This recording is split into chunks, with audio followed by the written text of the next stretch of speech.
오늘은 태풍 흰남노가 포항을 휩쓸고 간 지 1년이 되는 날입니다.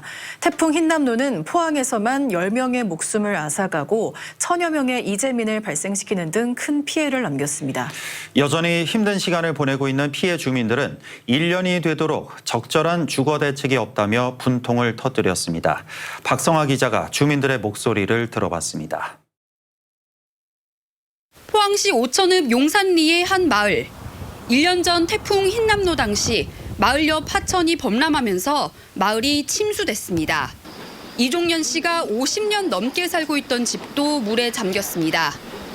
이 집은 태풍 흰남노 당시 이렇게 성인 허리까지 물이 찼었습니다. 그렇다 보니까 벽이 무너져 내리고 있어서 이렇게 손을 갖다 대면 쉽게 외벽이 떨어져 나가는 걸 보실 수 있습니다. 임시 방편으로 마당에 컨테이너를 두고 생활하고 있습니다. 이래가서 지금 생활하고 있는데 찬절라고 하면 우리가 어떻게 살아야 되나 지금. 대책이 안 써요 우리도. 바로 옆집은 건물이 기울어지고 있어 쇠기둥으로 겨우 지지하고 있는 상태입니다.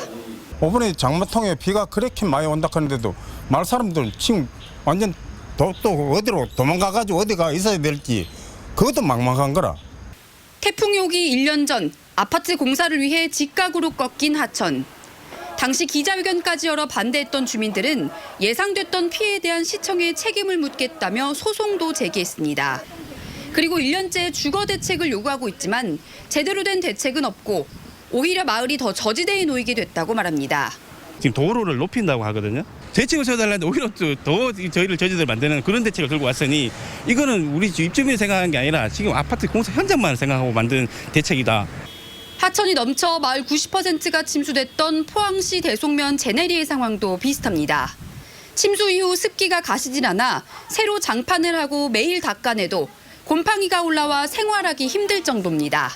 습기가 조금 물이 차 올라오니까 덮어놓으면 자꾸 하잖아.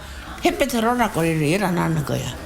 이 마을은 철강공단을 만들면서 원주민들을 강제로 이주시킨 곳인데 상습적으로 침수돼 이주 대책이 절실하다는 주민들의 호소에도 별다른 대책은 없습니다. 강제로 이주시킨 동네가 또 이 모양인 꼴 아닙니까? 그러면 시청에서도 생각을 해주셔야죠. 다른 데로 이주시켜 주셔야지. 우리가 많은 걸 안 바란다고요. 용산리 주민들은 1년째 적절한 대책이 없다며 답답한 마음에 직접 시장실 앞을 찾았습니다.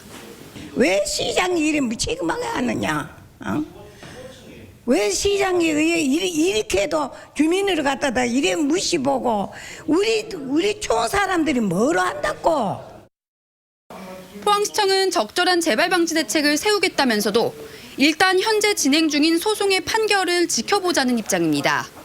소송 계류 중에 있는 사항이니 그 부분을 종합적으로 판단해가지고 계류 중의 사항에 대해 가지고 가타부타 지금 결정하는 거는 무리가 있는 것 같고.